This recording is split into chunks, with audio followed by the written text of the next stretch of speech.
I still remember the way the rain blurred everything that night. Streetlights bleeding into long golden streaks on the windshield, the echo of tires slicing through puddles, and my heart pounding like a trapped bird in my chest. I was late, of course. Always late. Not because I didn't care, but because my nerves were unraveling.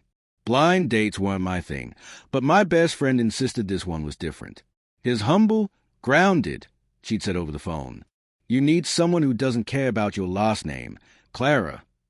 That line haunted me, because my last name, Vernia, opened doors, broke rules, and set expectations I never asked for. Being the only daughter of the Vernia fortune meant men either worshipped me or feared me. None stayed. The restaurant was small, tucked between a thrift shop and a closed bakery, the kind of place that smelled like roasted garlic and nostalgia. My driver asked if I wanted him to wait. I shook my head. I'll call when I'm done, I said, pretending my voice didn't tremble. Inside, warmth hit me instantly. Candles flickered in mason jars, and laughter hummed softly in the background. It was a kind of setting where real people lived real lives. I took a seat near the back, clutching my phone, scrolling through messages to calm my nerves. That's when it happened. The door slammed open with a gust of wind and rain, and a man stumbled in, wet, disheveled, breathless. His flannel shirt clung to his chest, and he looked like he'd just fought a storm and barely won. His eyes swept across the room, landed on me, and softened with something I couldn't define. Recognition? Relief? Clara Vernia, he asked, voice rough, breathless. I blinked. Yes, and you are? He let out a small, incredulous laugh. Ryan Holt, your blind date, I think. Something about his voice, unpolished but steady, cut through my anxiety. He wasn't charming in the practiced way most men were. He looked real. Tired, maybe, but kind. The kind of man who fixed things instead of talking about fixing them. Sorry, he said, wiping water from his face. My truck broke down just outside town. Had to jog here. I smiled despite myself. You ran here? In this weather. Didn't want you waiting alone. That one sentence shouldn't have hit me as hard as it did, but it did. Dinner was surprisingly easy. He talked about his small-town life, raising his 6-year-old daughter after his wife's passing. His voice cracked only once when he mentioned her name, Emma. I saw how he clenched his jaw, hiding pain behind politeness. You must think my life is boring compared to yours, he said with a small smile. Actually, I replied, it sounds peaceful. Real. By the time dessert came, I'd forgotten to check my phone. Forgotten about the rain, the city, the endless pressure of expectations. For 2 hours, I wasn't the Vernia heiress. I was just Clara. But peace, I learned that night, never lasts long for people like me. When we stepped outside, the rain had softened into mist. Ryan offered to walk me to my car, but before I could answer, I heard it, the sharp click of heels and a voice that froze my veins. Clara. My stomach dropped. It was Damien, my ex, the one man I thought I'd buried in the past. He stood under the awning, holding an umbrella and wearing that smirk that had once made my heart flutter. Now it only made me sick. Didn't think you'd be out slumming it, he said, eyeing Ryan up and down with disdain. Cute. The charity date thing again. Ryan's jaw tightened, but he said nothing. I wished I could disappear. Damien, please, I said quietly. Not tonight. Funny, he continued, stepping closer, because I saw your name on the reservation and thought, why not see what my ex is doing these days? Guess I got my answer. Before I could speak, Ryan moved subtly between us. She said not tonight. He said, voice low, calm, but carrying the kind of quiet danger that made Damien hesitate. Damien chuckled, stepping back. Relax, small-town hero. Just saying hello. He glanced at me, eyes narrowing. You'll regret this one, Clara. Trust me. He left, but his words lingered like smoke. Ryan turned to me, brow furrowed. You okay? I nodded, but I wasn't. Something about Damien's tone, the way he said you'll regret this, felt less like a threat and more like a promise. That night, as Ryan offered me his jacket and walked me to my car, I should have felt safe. But deep down, I sensed it. The storm hadn't ended. It had just changed shape, because when I got home, soaked and shivering, I saw a new message waiting on my phone. It was from an unknown number. "He's not who you think he is." I stared at the message for a long time, the words bleeding through the haze of exhaustion and rain. "He's not who you think he is." It could have been a prank, a jealous ex, or maybe even Damien. He'd done worse before. But something about the timing, the precision of those words, made my stomach twist. I texted back without thinking. "Who is this?" 3 dots appeared, then disappeared. No reply. For a long time, I just sat there in silence, listening to the soft hum of my apartment heater and the city breathing beyond my windows. Outside, raindrops clung to the glass like tiny ghosts, distorting the lights below. I should have ignored it, should have brushed it off as nothing. But curiosity is a dangerous thing, especially when loneliness amplifies it. The next morning, sunlight sliced through my curtains. My phone was still silent. No reply. I made coffee, stared at my reflection in the black mirror of my phone screen, and thought about Ryan Holt, the man who ran through the rain just so I wouldn't wait alone. I told myself that message didn't matter. People from my world loved to meddle. They couldn't stand seeing me with someone real. At noon, I got a text from Ryan. "Morning, city girl. Hope you didn't catch a cold last night. You left your umbrella in my truck. Want me to drop it off?" I hesitated, then typed back, "You mean the truck that broke down?" Miracle of duct tape and prayer, it's alive again. I smiled. "Bring the umbrella. Hero." He showed up that evening in a battered blue pickup that coughed before it stopped. My building security guard eyed him with suspicion, but I waved him through. When he stepped out, wearing a faded gray hoodie and that same quiet smile, something inside me softened. "Brought your umbrella," he said, handing it over. "Thanks." He lingered for a moment, glancing around my apartment lobby, the marble floors, the chandeliers, the kind of opulence that screamed money. He looked uncomfortable, like he'd stepped into a museum where everything was too clean to touch. I hated that. "You want coffee?" I asked, impulsively. He hesitated. "I don't want to intrude." "You're not? Come on." Upstairs, my apartment was immaculate. Sterile, really. Designer furniture, untouched books, the faint scent of expensive loneliness. I watched his eyes wander around, not in awe, but quiet disbelief. "Your place looks different from mine," he said finally. "Let me guess. Yours has toys on the floor and cereal bowls in the sink." "Something like that," he chuckled. "Emma calls it creative chaos." The way he said her name, soft, reverent, made my chest tighten. We talked for hours, sipping coffee and trading stories. His world felt like a different planet. Fishing trips, PTA meetings, fixing old tractors. My life was meetings, charity galas, and headlines I didn't write. And yet, for the first time in years, I felt seen. When he left, I caught myself watching him walk down the hallway until the elevator doors closed. And for a moment, I let myself believe this could be something real. But reality doesn't stay silent for long. 2 days later, the unknown number texted again. "You really should look into him." I typed back, angry now. "Who is this? What do you want?" A minute later, another message arrived. Asked him about his wife. My heart stopped. He'd told me his wife passed away. The grief in his voice that night had been real. I could feel it. Still, that message echoed in my mind like a splinter under skin. That evening, I called him. "Dinner tomorrow? My treat this time." He hesitated. "You sure? My idea of fancy is a diner with working napkin dispensers."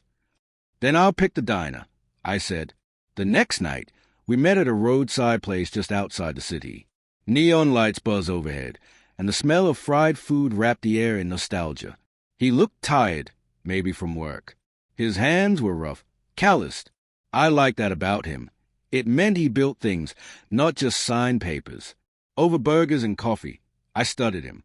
The way he smiled when he talked about his daughter. The small scar near his temple. The way his eyes softened whenever he mentioned the word home. But when I asked, carefully, "Do you miss her? Your wife?" Something changed. His hand froze midair. A flicker of something crossed his face. Guilt? Fear? He looked down, voice low. Every day, he said. But life goes on. Emma keeps me grounded. It was a perfect answer. Too perfect. Can I ask what happened? He hesitated, then forced a small smile.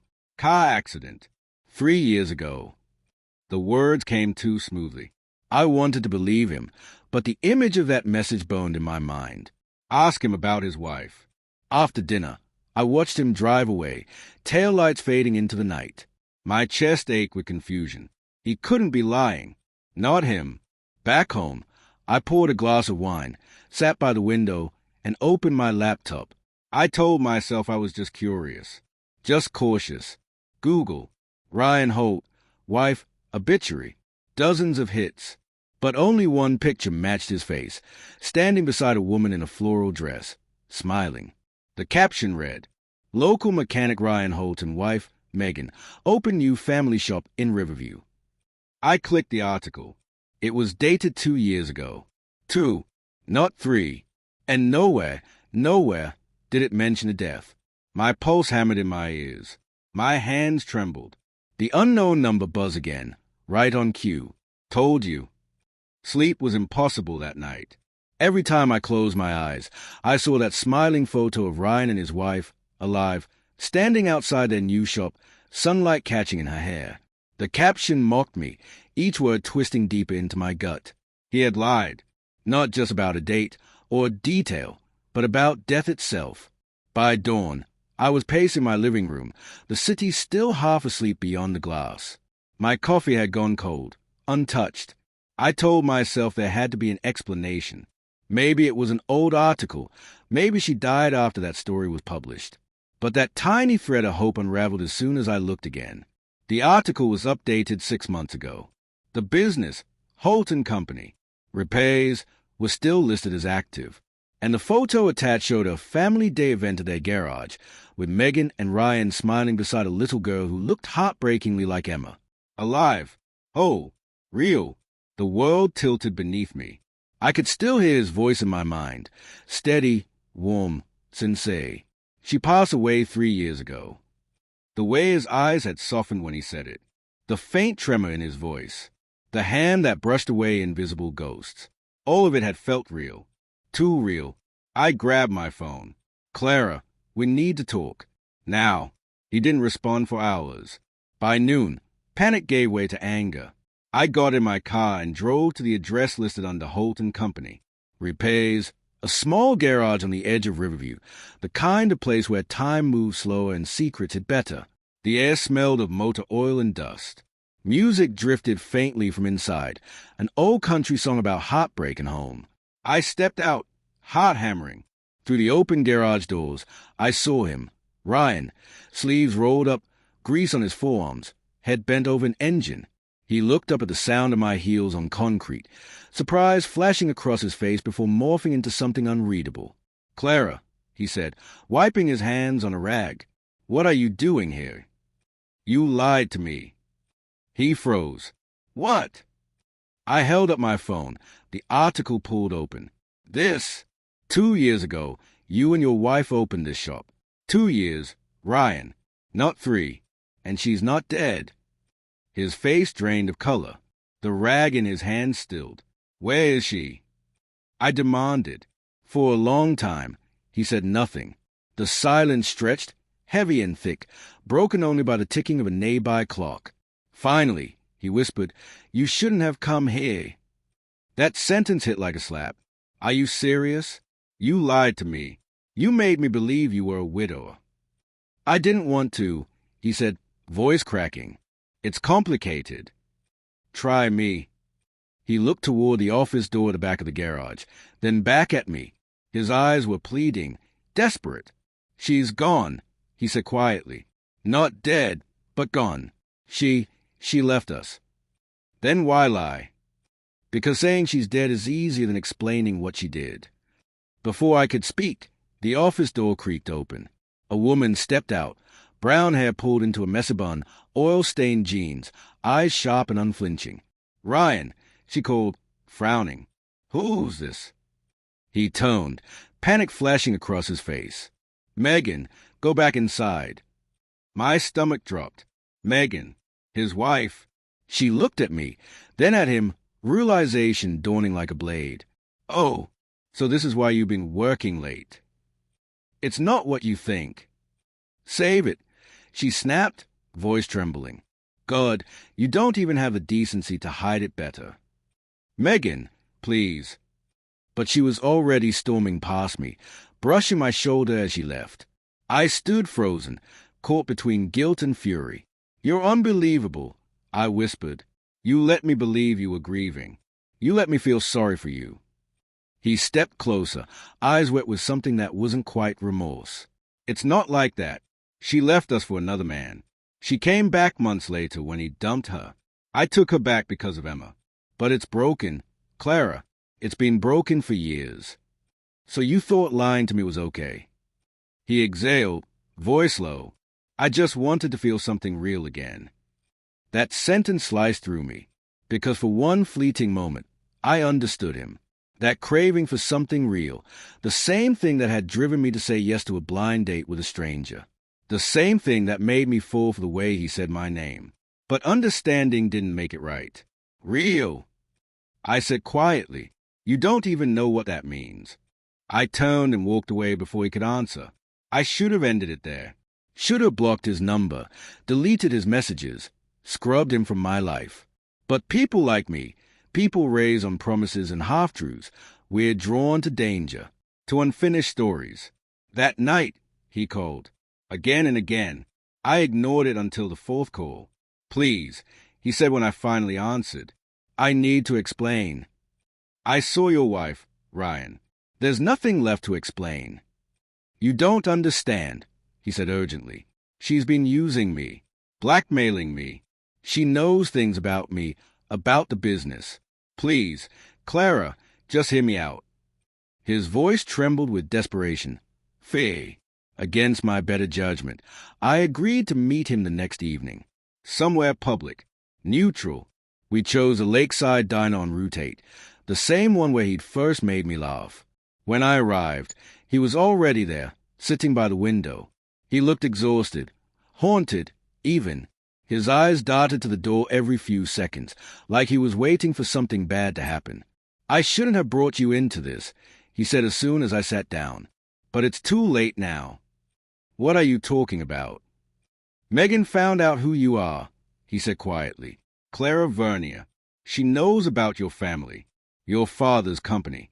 She thinks she can use that. Use it how? He looked down, rubbing his temples. She's been threatening to tell everyone I'm seeing you, to use it as leverage against your father's firm. Says she'll leak stories about insider deals, fake charity donations, things your family's enemies would love to believe. I felt my pulse quicken. And you think she's bluffing? He shook his head. She's not bluffing. She already sent something to a journalist friend. For a long moment, I couldn't breathe. What do you want from me? I asked finally. I just want to fix this before it destroys both of us, he said. But I can't do it alone.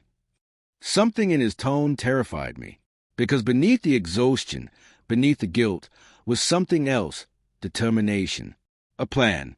And as he reached across the table, his hand shaking slightly, I realized something that made my blood run cold.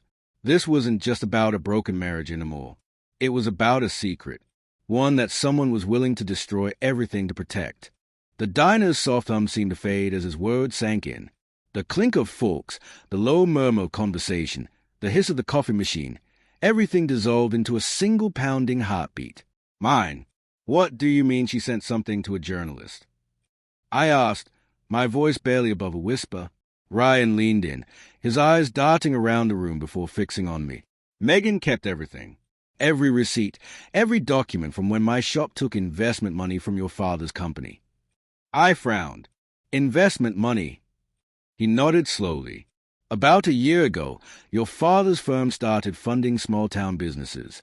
Said it was for community outreach. But it wasn't charity. He wanted access to land, influence in Riverview. Megan helped me sign the papers. She knew exactly what it was about. And when she found out I was seeing you, He paused, swallowing hard. She realized she could use it. My mind reeled. I remembered my father's voice from years of boardroom dinners, always calm, controlled, deliberate. You never give something for free. Clara, there's always an exchange. Always. Why didn't you tell me sooner? I asked. I didn't want to drag you into this, Ryan said, running a hand through his hair. I thought I could fix it before it got messy. But she's not bluffing anymore.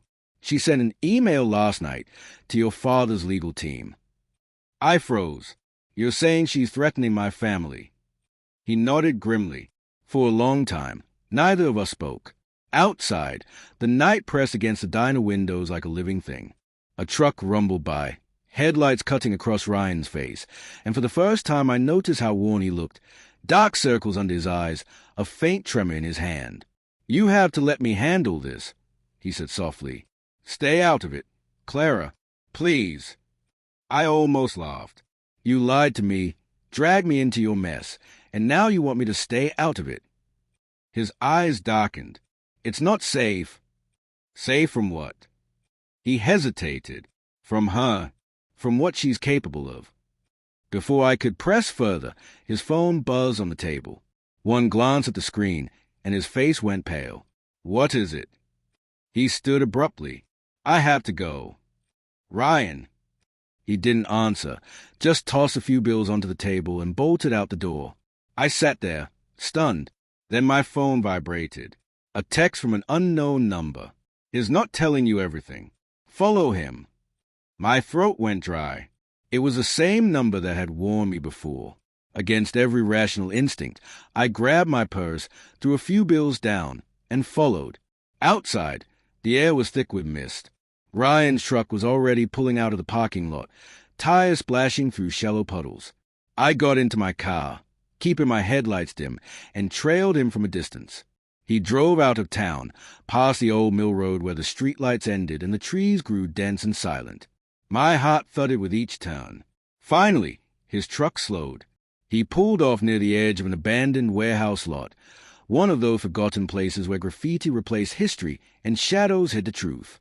I parked behind a line of trees, watching. Ryan got out, phone pressed to his ear, pacing. His voice was muffled, but I caught fragments through the cracked window.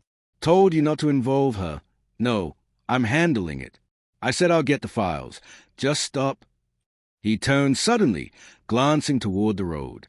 I ducked, heart racing. When I looked again, he was gone. The warehouse door creaked open, swallowing him inside. 4 agonizing minutes. Nothing happened. Then, from somewhere inside, I saw a faint flicker, light moving like a flashlight beam. Something was wrong. I stepped out of the car, the gravel crunching under my heels sounding impossibly loud. I slipped around the side of the building, following the faint glow. My pulse pounded in my ears, every instinct screaming that I shouldn't be here. The voices reached me before I saw them. You think you can play both sides, a woman's voice snapped. Megan. Then Ryan's voice, low, urgent. I'm not playing anyone. I just want to protect Emma. Don't lie to me. There was a sound of something hitting metal, a crash, and then silence. I edged closer, peeking through a broken window. Megan stood facing him, holding a small flash drive in her hand. Her face was flushed, eyes wild. You think I don't know you've been using her, she hissed. You think I don't know you plan to run off with the heiress and her money. Ryan's voice shook.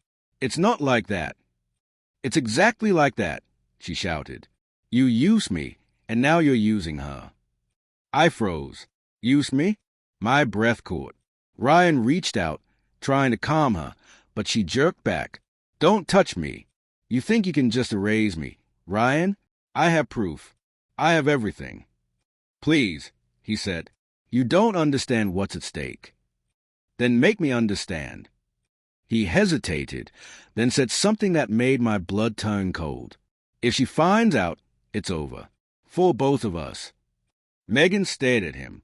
You mean Clara? He didn't deny it. I stumbled back, heart slamming against my ribs. Used me, lied to me, played me. The words echoed through my head, sharp as glass. My heel caught a loose rock. It skittered across the pavement. loud as a gunshot. Ryan's head snapped up toward the window. "Clara!" Panic shot through me. I turned and ran, gravel kicking up behind me. His footsteps followed, fast, echoing against the concrete. "Clara, wait!" I didn't stop. I didn't look back until I was in my car, fumbling with the keys, hands shaking uncontrollably. He appeared in the rearview mirror, running toward me, shouting my name. I hit the gas. The tires screamed against the wet asphalt as I sped away, his figure shrinking in the distance, swallowed by the night. Back home, I locked the doors and collapsed on the floor, shaking. I wanted to cry. I wanted to scream. Mostly, I wanted to erase every second of that night. But I couldn't stop seeing it. Megan's rage, Ryan's desperation, the flash drive clutched in her fist. What was on it? What secret was worth lying about? Death, love, everything? I poured a drink, hands trembling so hard I nearly dropped the glass. My phone buzzed again. Unknown number. Now you see who he really is. I typed back furiously. "Who are you?" A moment later, the reply came. "Someone who tried to warn you. But you're not the only one he's lying to." My breath caught. What do you mean? He's not working alone. The words chilled me, because in that moment, I realized something far worse than betrayal. This wasn't just about love or lies. It was about a trap, one that had been set long before I ever agreed to that blind date, and I had walked right into it. The next morning, sunlight did nothing to ease the dread that had crawled into my bones. The city felt too bright, too loud. Even the sound of the coffee machine felt sharp, intrusive. I hadn't slept. My mind had replayed every moment in that warehouse. Megan's accusations, Ryan's silence, the mention of a secret that tied me to something far bigger than heartbreak. By 9 a.m., I convinced myself I needed answers. Real ones, not the fragmented lies Ryan fed me. So, I did what my father would have done. I called in a favor. A private investigator named Ethan Tate owed me, one of those men who specialize in what he called ethical gray zones. He'd handled background checks for my father's mergers before. Discreet, ruthless, and never sentimental. He picked up on the first ring. "Clara Vernier. Haven't heard that name in months. You need something found or someone buried." "Information," I said, "on a man named Reinhold and his wife, Megan. Small-town mechanics. Riverview." There was a short pause. "You sound serious." Give me a few hours." While I waited, I tried to distract myself with routine. Emails, calls, meetings I didn't hear a word of. But nothing silenced the thoughts clawing at the back of my mind. Was Ryan lying about everything? Or had Megan twisted the story to hurt him, and me, in the process? At 2:17 p.m., Ethan called back. "You're not going to like what I found," he said. My pulse quickened. "Tell me." Ryan Holt, 33, former auto mechanic, married to Megan Holt, one daughter, Emma. They co-own Holt and Company. Repairs, nothing criminal on the surface. But here's a twist. About a year ago, Ryan became the registered owner of several properties under shell companies tied to a Vernier Holding subsidiary. What? Properties used for storage and transport, not just auto parts. Looks like they were running small-scale supply shipments for your father's firm, except someone was altering invoices, inflating costs, laundering money. I felt the floor drop beneath me. Are you saying he was stealing from my family? Ethan hesitated. Not exactly. It looks more like he was covering for someone. The fake invoices lead to a second company, one registered under Megan's maiden name. I gripped the edge of the desk. So, she's involved too. Looks that way. But here's where it gets messy. 6 months ago, Megan tried to dissolve their partnership, filed paperwork, withdrew funds, but the account was locked by Ryan. He claimed she was mentally unstable. She responded by accusing him of fraud. It was a slow-motion implosion. Lies layered on top of lies. "Ethan," I whispered, "what about me? Why would he go out with me?" "Your name," he said simply. "Your father's company owns the firms tied to the money trail. If Ryan was caught, he'd need leverage, a connection to someone powerful. You." My stomach turned. So I was insurance. I'm sorry, Ethan said quietly. You were bait. Or a shield. The line went dead. I sat there for a long time, numb. It made sense now. The blind date, the way he'd shown up drenched in rain like some tragic hero, the convenient timing of his story. It was too perfect, too cinematic. He hadn't stumbled into my life by chance. He'd walked into it with a purpose. By evening, anger replaced numbness. I wasn't just going to be someone's collateral damage. I called Ryan. No answer. I called again. Still nothing. Finally, I texted. We need to talk. You owe me the truth. One last chance. No reply. At 8 p.m., I drove back to Riverview. The road stretched endlessly ahead, shadows swallowing the edges. My reflection in the windshield looked foreign, hard, distant. When I reached the garage, it was dark, the sign flickering weakly in the night breeze. The front door was unlocked. Ryan. I called out. No answer. Inside, the place looked ransacked. Papers scattered, drawers open, a chair tipped over. My pulse raced. I stepped carefully through the debris, scanning the floor. Then I saw it. His phone, lying face down near the desk, screen cracked. A missed call notification blinked faintly. Before I could touch it, I heard a voice behind me. Clara. I spun around. Megan stood in the doorway, eyes red-rimmed but sharp. A small revolver hung loosely in her right hand. My breath caught.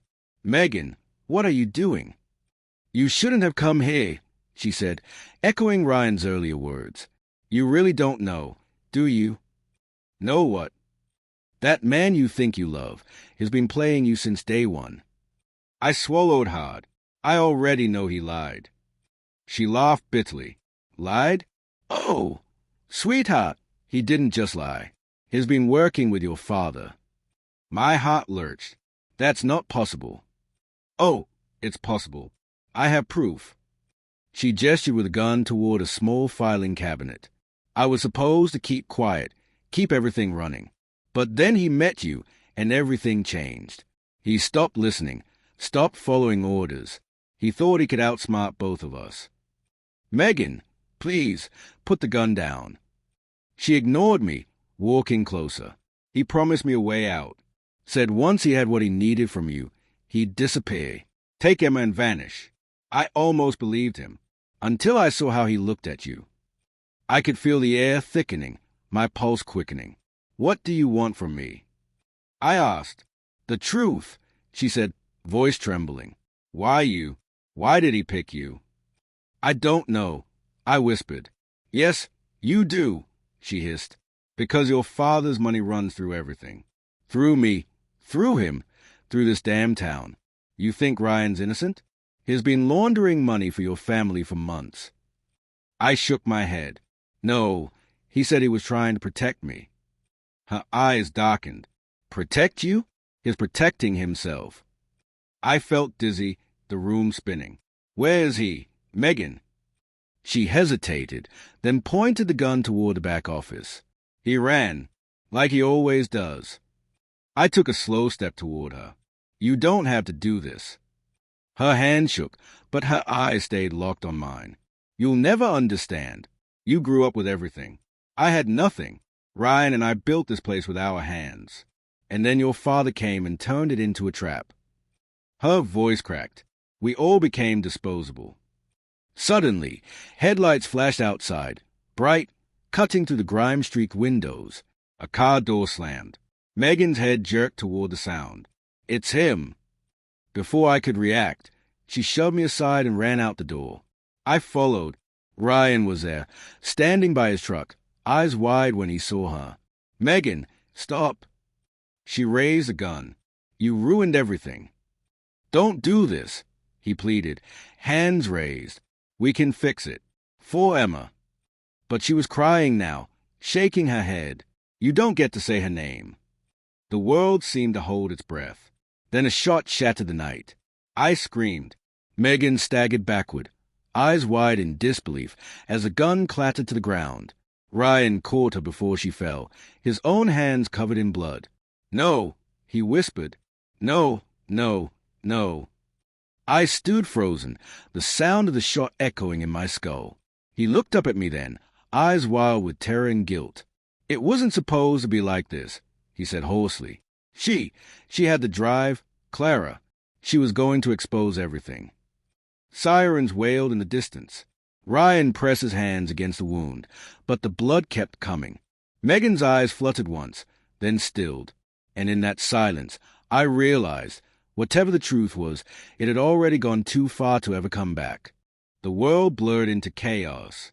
Red and blue lights painted the night, flickering across the cracked pavement and rusted signage of Holt & Company. Repairs. I stood frozen in the swirl of noise and color, my ears ringing from the gunshots still echoing in my mind. Ryan was kneeling in the date, cradling Megan's body as the blood soaked into the ground beneath him. His shirt was torn, hands trembling, lips moving in soundless words. "Step back!" one of the officers shouted, pulling me away as another ran toward Ryan. He didn't fight them, didn't resist when they grabbed his arms or when they tore him from her body. He just stared at her with hollow eyes, like something inside him had gone dead. "She's gone," he kept whispering. She was going to ruin everything. I wanted to scream, to demand answers, to tell them it wasn't his fault. Or maybe it was. I didn't even know anymore. Someone guided me to the back of an ambulance. The door closed, muffling the noise outside. The medic asked me questions I barely heard. Name, address, any injuries. "Just shock," he said finally, pressing a bottle of water into my hand. "You should sit down." But I couldn't sit still. Every second replayed itself in flashes. Megan's trembling hand, Ryan's desperate plea, the sharp crack of the gun. And beneath it all, the truth pulsed like a sickness. Ryan had lied. Maybe not about loving me, but about everything else. They took my statement hours later, under harsh fluorescent lights at the Riverview police station. The room smelled faintly of stale coffee and damp paper. The detective, a broad man named Keller, sat across from me, his tone professional but probing. "Miss Vernier," he said, flipping through his notes, "you said you went to the garage because you wanted to confront Ryan Holt. About what exactly?" My throat felt tight. I found out he'd been lying to me about who he was, about business connections. I wanted the truth. Keller nodded. "Connections to your family's company." I hesitated. "Possibly." He leaned forward. "There's a paper trail. You know, your family's holding firm owns several shell accounts tied to that garage. It's interesting that you showed up there the night Megan Holt was killed." I swallowed hard. "I didn't kill her." "I didn't say you did. But from where I'm sitting, this whole thing looks like a love triangle with bad timing and worse secrets." I shook my head. "You don't understand. This wasn't about jealousy. It was about money and betrayal." He studied me for a long moment, then sighed. "Ryan Holt's being processed for questioning. He claims the gun went off by accident during a struggle." "It didn't look like an accident," I whispered. "No," Keller said softly. "It didn't." I left the station as dawn bled over the horizon. The streets of Riverview were wash pale, empty of noise except for the faint hum of early trucks. The world looked the same, but nothing inside me was. I drove until the city skyline came into view. My father's penthouse loomed in the distance, cold and indifferent, the very symbol of everything I'd tried to escape. I parked outside and sat there for a long moment before going in. The elevator ride was silent. When the doors opened, he was already waiting, James Vernier, tall, composed, with that same steel in his eyes I'd seen my entire life. "You've been busy," he said without looking up from the morning paper. "Your name's on the news." I froze. What did they say? "That you were present when Megan Holt was killed. That you're involved with a man under federal investigation for money laundering." He folded the paper slowly. "Care to explain?" "It's not what it looks like," I said, voice breaking. He smiled faintly. "It never is." I hated that tone, the detached judgment, the quiet disappointment that felt sharper than anger. "Did you know about him?" I asked suddenly. "About Ryan Holt? About what he was doing for you?" He didn't answer immediately. Instead, he poured himself a drink. "Sit down, Clara." I'm not sitting until you tell me the truth. He sighed, setting the glass aside. Ryan was a contractor, a smart one. He found ways to move product quietly, outside of scrutiny. I didn't ask questions because I didn't need to. So you did know. He met my eyes. Of course I did. You think I don't vet every man who walks into my daughter's life? The words hit like a slap. You had him followed. I had him investigated. He corrected. When I learned he'd approach you under false pretenses, I told him to end it. He didn't. That's when things got complicated. I felt sick. You're saying you used him. He shrugged. We used each other. That's how business works. I laughed bitterly. This isn't business. People are dead. For a moment, his eyes softened. Clara, you've always seen the world in absolutes. But out here, everything's gray. Ryan knew what he was doing. Megan knew, too. You were the only one who didn't. Because I trusted you, I whispered. Then you made your first mistake, he said quietly. I walked out before he could say another word. My father's voice followed me. Calm, cold, familiar. Don't get sentimental. Clara, it's a weakness. Outside, the morning air felt razor-sharp against my skin. I wanted to scream, to break something, to tear away from everything that carried his name. But all I could think about was Ryan, his face when he looked at Megan's body, the raw panic in his eyes. It wasn't the face of a cold manipulator. It was the face of someone drowning in his own lies. I drove back to Riverview again that night. The police tape was still up, the garage sealed. But through the chain-link fence, I saw Ryan sitting on the curb, flanked by an officer. His face was pale, his hands cuffed, his expression empty. When he saw me, something flickered. Shame, maybe, or relief. They allowed me a minute to speak. He looked up slowly. You shouldn't be here. Neither should you, I said. He smiled weakly. Guess that makes us both bad at leaving. Silence stretched between us. The smell of oil and rain hung heavy in the air. Why, Ryan? I asked finally. Why did you lie to me? He closed his eyes. At first, it was about survival. Your father made an offer, move his shipments, no questions asked. I took it. Megan wanted out, but I couldn't risk losing the business. Then I met you. You were supposed to be leverage. My heart clenched. And then I stopped caring about the leverage. Tears stung my eyes. You expect me to believe that? No, he said quietly. I just need you to know it's true. The officer tapped my shoulder. Time was up. Ryan stood slowly, his wrists glinting in the light. Tell him I love her, he said. Tell her mother wasn't a villain. Neither of us were. We just wanted a life that wasn't drowning in debt and fear.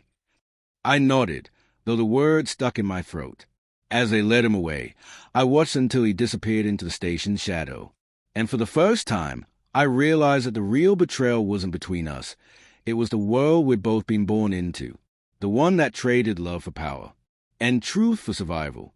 The day after Ryan's arrest, I couldn't bring myself to leave my apartment. The blinds stayed closed. My phone buzzed endlessly with news alerts, journalists, family friend pretending to care. Every headline screamed the same thing, heiress linked to murder and financial scandal. I ignored them all. The silence in my living room was unbearable, but it was still kinder than the noise of the outside world. I hadn't slept. Every time I closed my eyes, I saw Megan's blood pooling under the streetlight, Ryan's broken face, my father's voice telling me not to be sentimental. I poured coffee I didn't drink and stared at the table until the ring of the doorbell jolted me upright. It wasn't the press. This building was too secure for them. Through the peephole, I saw Ethan Tate. I opened the door. You shouldn't be here. Neither should you, he said, stepping inside. His tone was sharper now, more serious. He tossed a manila folder onto the table. You told me to find out the truth. Well, you're going to want to sit down for this. I didn't. I just stood there, watching him with wary eyes. What is it? He flipped open the folder, revealing printed bank records, emails, and photographs. This, he tapped the papers, is what your father didn't want you to see. I frowned. Ethan, if this is just more about Ryan. It's not. He slid a photo across the table. Recognize her? I stared at the picture. Megan, smiling, standing in front of a shipping warehouse with a clipboard. That was taken 3 years ago, Ethan said. Before the garage. Before the debt. She worked for Vernier Logistics. I looked up, confused. For my father? Technically. But the records show she was never on the official payroll. She was an unlisted contractor. Someone paid off the books to manage a specific route. What route? He flipped to another page. Route C9. The same one where your father's company lost nearly $3 million in falsified invoices last year. Guess who signed the receipts? I didn't answer. I already knew. Megan Holt, Ethan said, or Megan Crowley, her maiden name. She was involved in the embezzlement long, before Ryan ever came into the picture. I felt the floor shift beneath me. So she worked for my father. And when the thefts were discovered, she was cut loose, Ethan finished. Your father's company blamed a middleman, erased a name from the books, and buried the paper trail. But she didn't go quietly. She took files, proof. My guess? She was planning to sell them to a competitor. I sat down slowly, my hands trembling. Ryan didn't know. He didn't at first, Ethan said.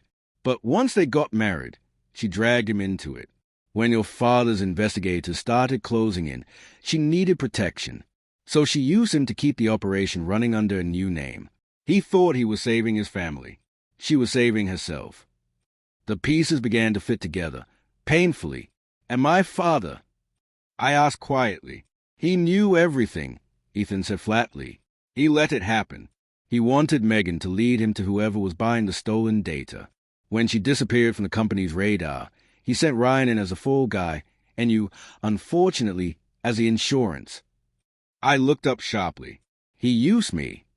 He always uses people, Ethan said. You just never saw it until now. I sank back in the chair, the weight of it crushing me. All the memories I had of Ryan, the laughter, the quiet mornings, the moments that felt almost sacred, they all twisted into something darker now. None of it had been real. Or maybe too much of it had been. Ethan watched me in silence for a long moment before saying, "There's more." He pulled out a flash drive and set it on the table. I got this from Megan's safety deposit box. It's encrypted, but one of the folders is labeled CV. I think she meant you. I stared at it. Why would she have something for me? Maybe she wanted to warn you, Ethan said. Or destroy you. Hard to tell with people like her. I hesitated, then took the drive. Thank you. He nodded. Be careful, Clara. The truth doesn't fix things. It just burns slower. Then he left. I sat alone for hours, staring at that flash drive. It felt like a live wire, dangerous, humming with things I couldn't yet name. Finally, I plugged it into my laptop. 3 folders appeared. One labeled invoices, another photos, and the third letters. I opened the last one. There were dozens of documents, scanned letters, some dated years back. Most were business correspondence, cold, mechanical. But one file caught my eye. To Clara Vernier, from Megan Holt. Subject: if you're reading this, then it's too late. My throat tightened as I opened it. You don't know me. Not really. You think I'm the woman who tried to destroy your perfect life. Maybe I am. But you should know something before they tell you their version of the story. Your father used me. He found me when I was young, desperate, and drowning in debt. He offered me work, simple deliveries. I didn't ask questions until I found out what I was really moving. Not auto parts, not electronics. Information, illegal shipments disguised as trade. Your family's fortune wasn't built on steel and logistics. It was built on blackmail. I stayed quiet because I had Ryan and Emma. I thought I could protect them if I played along. But when I tried to leave, he threatened us, said he'd ruin us. Then you came along, and he found a new pawn. He didn't send Ryan to you by accident. He pushed him towards you, said if he could keep you distracted, the investigation would stall. And it did. I didn't want to hurt you, but I couldn't watch it happen again. So I planned to expose him. If you're reading this, I failed. But maybe you won't. My hands shook as I finished reading. My eyes blurred with tears. Every part of me wanted to deny it, to believe that Megan was just bitter and angry. But deep down, I knew my father's voice, his calm detachment, his subtle control, it all fit too perfectly. He'd orchestrated everything. The contracts, the relationship, the destruction. We were all just pawns in his private game. I scrolled further down the letter. There was one more line, scrawled in shaky handwriting. The truth is buried where it began, Riverview, Dock 14. I sat there, frozen. The room felt smaller, tighter, like the walls were closing in. Dock 14. The same shipping yard where my father's first company started. The same one that had been shut down 10 years ago for safety violations. And if Megan was right, it was a place where everything began, and maybe where it all could finally end. I closed my laptop and stood. There was no going back now. The lies had run their course. It was time to dig them up. The rain started before I even reached the old docks. Thin at first, then heavy enough to blur the windshield into streaks of gray. The Riverview Industrial Zone had long been abandoned, empty warehouses, broken street lamps, the faint echo of waves slapping against rusted metal. Every surface smelled of salt and decay. I parked near the gates of Dock 14, the one Megan had mentioned. The chain-link fence hung open, twisted at the lock as if someone had forced their way in. For a long time, I just sat there, gripping the steering wheel, listening to the hiss of rain on the hood. My heart thudded so hard it hurt. I could still hear Megan's last words, could still see Ryan's face in the flashing red and blue. And now, her message echoed in my head like a dare. The truth is buried where it began. I grabbed a flashlight and stepped into the rain. The air inside the dock was colder than outside. Water dripped from the ceiling into shallow puddles that reflected faint light from the street. I could hear the hollow creak of the structure shifting with every gust of wind. There were crates everywhere, some collapsed, others stacked high against the wall, all covered in dust thick enough to write through. For a moment, I thought I saw a shadow move between the aisles. My pulse jumped. Hello. No answer, just the rain tapping against metal sheets. I moved slowly, sweeping the flashlight beam across the floor. The silence here wasn't empty. It was charged, like the air before a storm. In the far corner, I found an old office space. The door hung crooked, glass shattered, paper scattered across the floor. The nameplate still read James Vernier, Operations. I swallowed hard and stepped inside. It smelled of rust, oil, and time. The desk was covered with yellowed invoices, cigarette burns, and one metal box, locked. I knelt down, running my fingers along its edge. Faintly engraved near the latch were initials, MC. Megan Crowley. My hand shook as I searched for something to pry it open. I found a loose piece of metal near the floor and wedged it under the latch. It snapped open with a dry click. Inside were photos. Dozens of them. My father. Men in suits I didn't recognize. Ryan, years younger, standing beside a truck marked with Vernier's logo. In some, he looked exhausted. In others, frightened. In one, he was shaking hands with my father outside this very dock.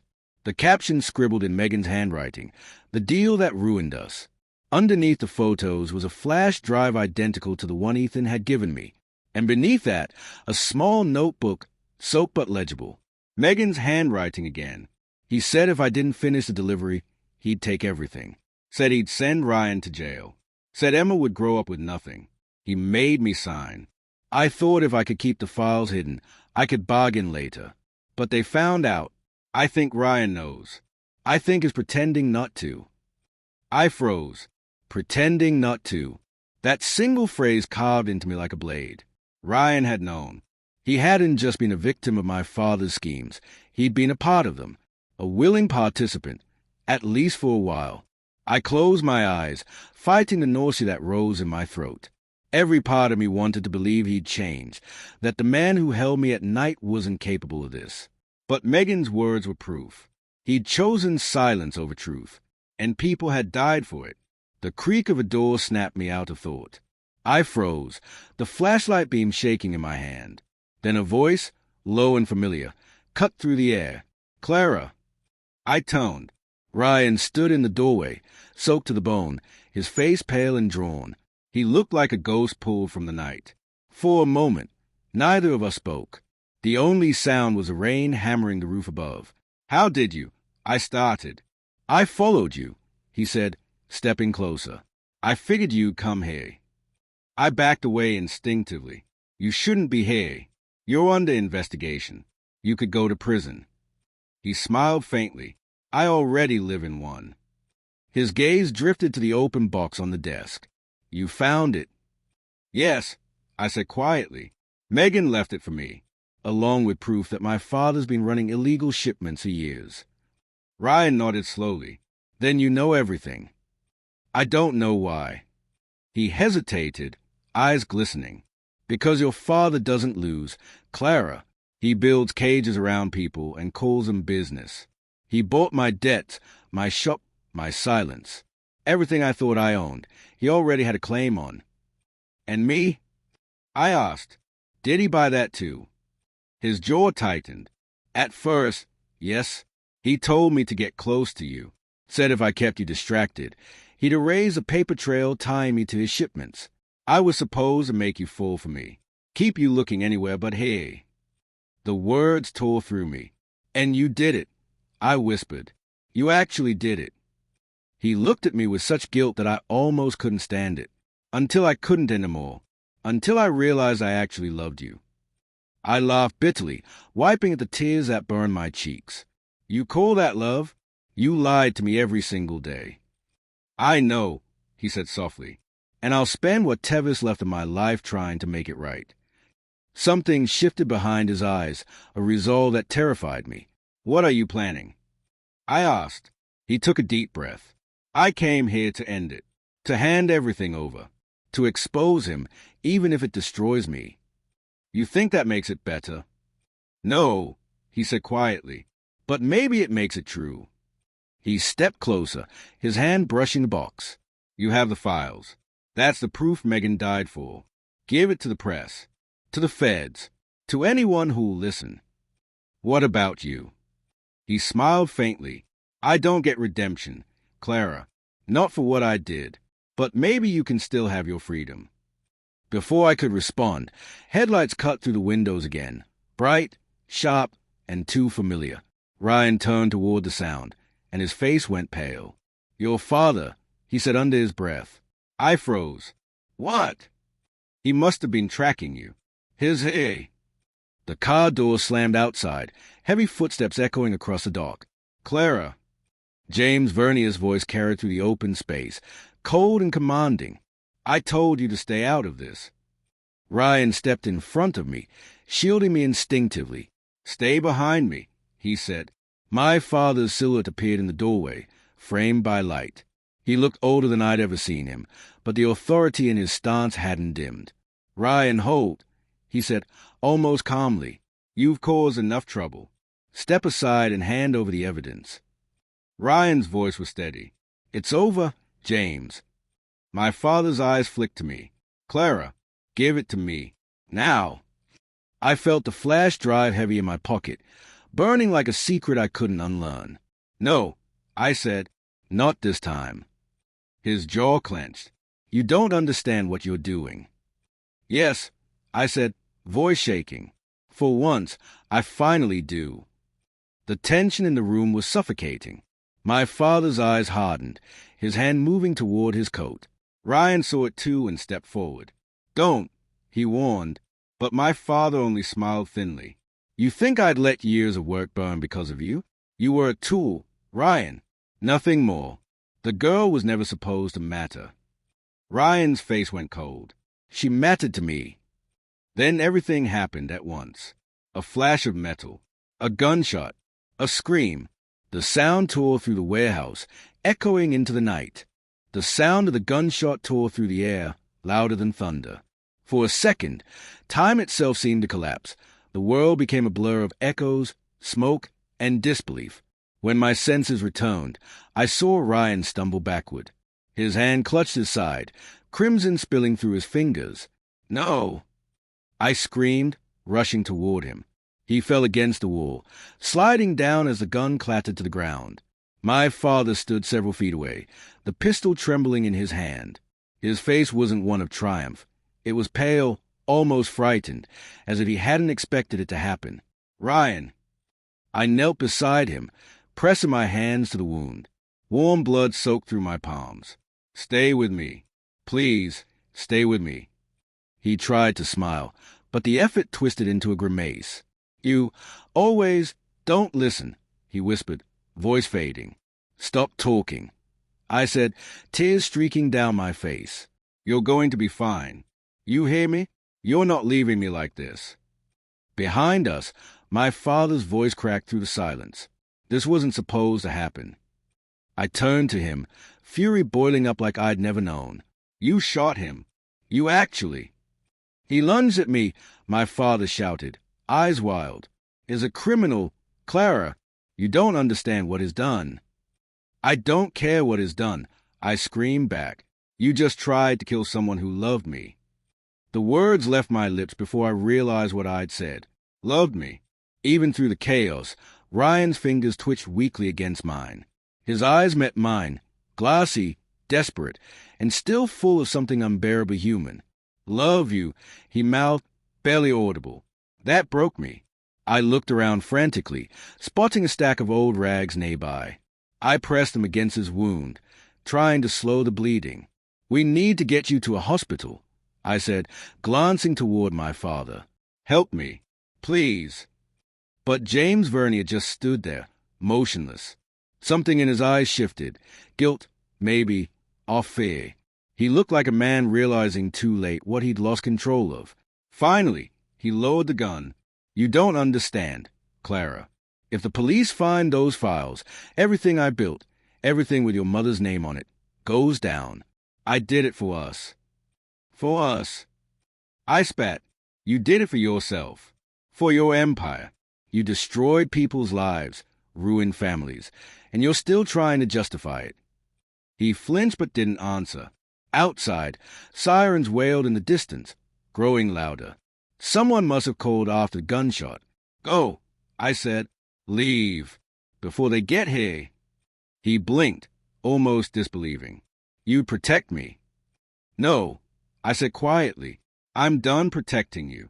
But if you stay, you'll drag us all down. You'll die in handcuffs. Maybe that's justice. But I won't watch it." He hesitated for a long moment, then turned toward the exit, slipping into the darkness like a man fading into his own shadow. When he was gone, I focused back on Ryan. His breathing was shallow, his skin pale. "Hey," I whispered, brushing his hair back. "Stay awake. The cops will be here soon. They'll call an ambulance." He blinked slowly, fighting to stay conscious. "You shouldn't have come here." "I had to," I said. "I couldn't let him win." A faint smile curved his lips. "That's what makes you different." The sirens drew closer, blue and red light flickering through the cracks in the walls. "Ryan," I whispered, "I need you to hang on." He coughed, a wet, painful sound. "Promise me, you'll make it right. Expose him. All of it." "I will," I said firmly, clutching his hand. "But you're coming with me. You'll see it happen." He tried to shake his head, but I refused to believe what his silence implied. When the police burst through the doors moments later, I screamed for help. They swarmed around us, voices shouting, radio crackling, someone yelling "gunshot victim." 2 officers dragged me back while the paramedics worked on him. I watched as they lifted him onto a stretcher, blood dripping onto the wet concrete. "Please," I whispered, "please don't let him die." One of the medics looked at me briefly, his expression grave but not hopeless. "We'll do our best." Then they were gone, rushing him into the rain, into flashing lights that turned everything into a fevered dream of red and blue. The hospital was a blur. White walls, endless hallways, the smell of antiseptic. I sat there in a waiting chair, soaked and shaking, replaying everything over and over. The shot, the confession, my father's face disappearing into the dark. It felt unreal, like a nightmare I couldn't wake from. Hours passed before a doctor finally appeared. His expression said everything before he even spoke. "He's alive," he said, and I nearly collapsed from relief. The bullet missed the vital organs, but he lost a lot of blood. He's in surgery now. If he makes it through the next few hours, his chances are good. Thank you, I whispered, tears spilling freely. When he left, I leaned against the wall, every muscle in my body trembling. For the first time, I allowed myself to breathe. 2 days later, I sat beside Ryan's hospital bed. He looked fragile but alive, tubes and wires snaking around him, the steady beep of the monitor filling the room. When his eyes fluttered open, the faintest hint of a smile touched his lips. "Hey," he whispered.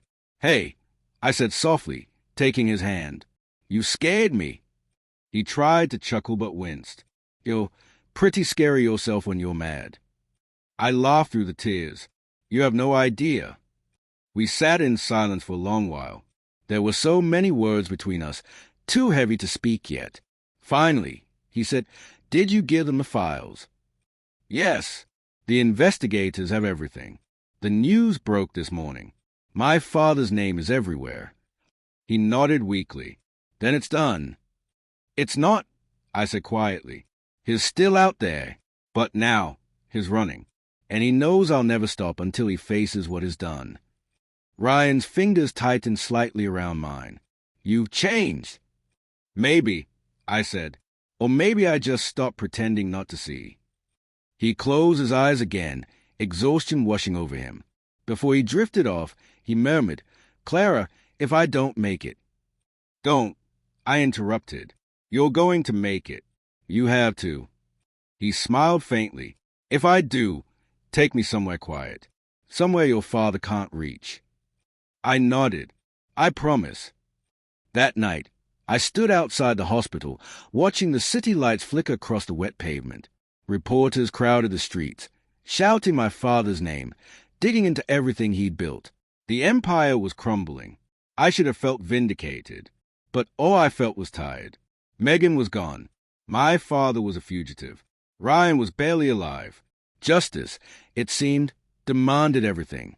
I pulled out the flash drive one last time, looking at the engraved initials, MC. I whispered a quiet thank you into the night. Then I turned toward the glass doors again. Ryan was inside, breathing, surviving. That had to be enough for now. But deep down, I knew this wasn't over. Because men like my father didn't disappear. They regrouped, they planned, and they always came back. The winter wind swept across the hills outside Riverview, sharp and unforgiving. 3 weeks had passed since the shooting, but the memory still felt like a bruise pressed deep beneath my ribs. Ryan was recovering, slowly, but the world around us had shifted in ways neither of us could undo. My father had vanished. His face flashed on every news channel, his name dragged through mud and trial by public fury. The Vernier empire had collapsed overnight. Stockholders turned. Employees resigned. Investigators froze his accounts, seized his assets, and tore down everything he'd built to hide behind power and prestige. The daughter of James Vernier, the man who stole millions through forged accounts and buried corporate whistleblowers, now lived in a borrowed farmhouse on the outskirts of town. And for the first time, I could breathe. Ryan sat on the porch that morning, wrapped in a blanket, watching Emma chase a stray cat across the yard. His skin still looked pale, but there was color returning to his cheeks. Every time he smiled, it felt like defying the gravity that had once pulled both of us under. "You shouldn't be out here," I said, stepping outside with 2 mugs of coffee. He glanced at me. "If I spend one more day in that bed, I'll go insane." I handed him a cup. "Doctor said rest." He smirked. "Doctor doesn't have a 6-year-old asking every 10 minutes if I can help her build a snowman." I smiled, sitting beside him. The air was crisp, heavy with the scent of pine and smoke from a distant chimney. For a long time, we didn't say anything. It was enough just to sit there and listen to the quiet. Then his voice broke the stillness. "Any news about him?" I didn't have to ask who he meant. Interpol believes he's somewhere in Europe, probably using an alias, but he won't stay hidden forever. Ryan nodded slowly. "He'll reach out to you."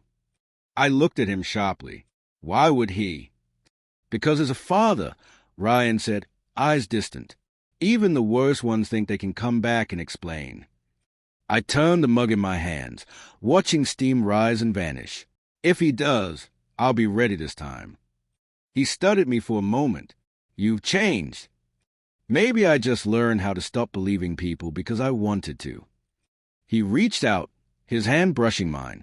You believed in me. That was different. He smiled faintly. No, it wasn't.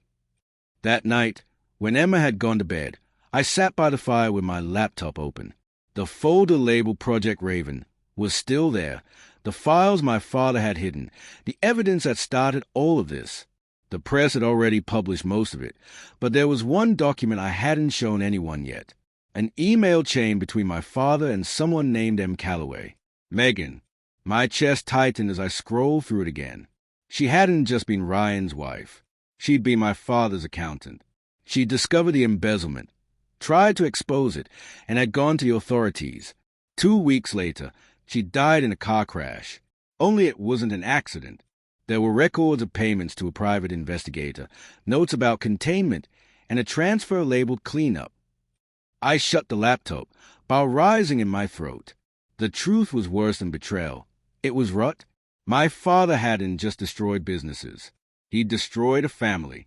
He'd killed a woman who only wanted justice. And Ryan didn't know. I sat there for hours, staring into the fire, trying to decide. How do you tell a man the person who destroyed his life was your own blood? But when dawn crept over the horizon, painting the frost in silver, I knew I couldn't carry it anymore. He deserved the truth, no matter what it broke. Ryan was out back, splitting firewood when I found him. His movements were slow, careful. He wasn't fully healed, but there was determination in every swing. "Hey," I said softly. He turned, smiling. "Morning, city girl. Can we talk?" Something in my tone made his smile fade. He set down the axe and wiped his hands. "What's wrong?" I took a deep breath. "It's about Megan." He froze. The silence that followed was thick, heavy with ghosts. "What about her?" I met his eyes, and for a moment, I almost couldn't speak. "She didn't die in an accident." He stared at me, not understanding at first. "What are you talking about?" I handed him a printed copy of the emails. He took them, scanning the words, his face slowly draining of color. His hands began to tremble. "Your father," his voice broke. He found out she was going to expose him. I said quietly. She discovered what he was doing at Vernier Industries. He couldn't risk her talking, so he had it arranged. Ryan stepped back, eyes wide with disbelief, pain, rage, all colliding at once. "You're lying." "I wish I was." He dropped the papers. They fluttered into the snow like dead leaves. "You knew." "Not until recently," I said. "I swear it, Ryan, I didn't know." He turned away, pacing, hands gripping his head. "God, Clara, all this time, I blame myself. I thought I could have stopped it if I had just driven her that night. If I hadn't been working late." "It wasn't your fault," I whispered. He looked at me, tears burning in his eyes. "No, but it was your father's. The man you're still protecting." "I'm not protecting him," I said fiercely. "I've given everything to expose him. Everything. You think this life, this place, any of this, is what I wanted? I lost everything too." He stepped closer, pain twisting his expression. "You still share his blood." "I share his name, not his choices." We stood there, the snow falling between us like silence made visible. He looked at me for a long moment, hurt, anger, disbelief, then finally said, "I need time." I nodded, fighting back tears. "Take all you need." He turned and walked toward the barn, shoulders tense, every step echoing with the sound of a heart breaking. Days passed. He avoided me, speaking only when necessary. Emma sensed the distance, but didn't understand it. I couldn't blame him. Every time I looked at his face, I saw the truth I brought into his world, the wound I couldn't unmake. Then, one night, I heard footsteps outside. I went to the porch and saw him standing there, looking out at the dark horizon. "I keep thinking," he said softly, not turning around. "If I hadn't met you, maybe I'd still be angry, but at least I wouldn't know." "Would you rather not?" I asked. He sighed. No, I needed to know, even if it kills me inside. I walked closer, heart pounding. Ryan, he toned, finally meeting my eyes. I loved her. Clara, I always will. But I can't keep hating a ghost forever. I've got a daughter who deserves more than that. And maybe she deserves to see me forgive again. Taya stung my eyes. You don't owe me forgiveness. He smiled faintly. Maybe not, but I want to. He reached for my hand. It was cold, trembling. Your father's sins aren't yours. You've already paid more than enough for them. I couldn't hold it back anymore. I stepped forward and wrapped my arms around him, sobbing into his shoulder. For a long time, neither of us spoke. The wind howled, the trees swayed, and the past finally loosened its grip. Weeks later, I received a call from the authorities. They'd found my father, a remote cabin near the French border. A standoff. He'd taken his own life before they could arrest him. The news left me hollow. I didn't cry. I didn't scream. I just sat there, the phone still in my hand, realizing the story was finally over. Or maybe it was just beginning. Spring arrived. The farmhouse bloomed with color again. Ryan worked at the auto shop nearby. Emma started school. And sometimes, when I watched them laughing in the sunlight, I allowed myself to believe in peace. One afternoon, as we planted flowers in the yard, Ryan looked at me and said, "You ever think about starting over? Like really starting over?" I smiled. "That depends. Would this new beginning include you?" He grinned. "Depends. Would it include forgiveness?" I reached out, brushing dirt from his cheek. "Maybe it already does." He kissed me then, softly, carefully, as if both of us still feared the world might break again. But it didn't. Not this time. The past had burned down around us. But from its ashes, something fragile and honest had taken root. And for the first time, I wasn't the rich heiress or the broken daughter. I was just Clara, the woman who chose truth, even when it hurt. The woman who loved a man who saved her more than once. And maybe, in another life, that's all I'd ever needed to be.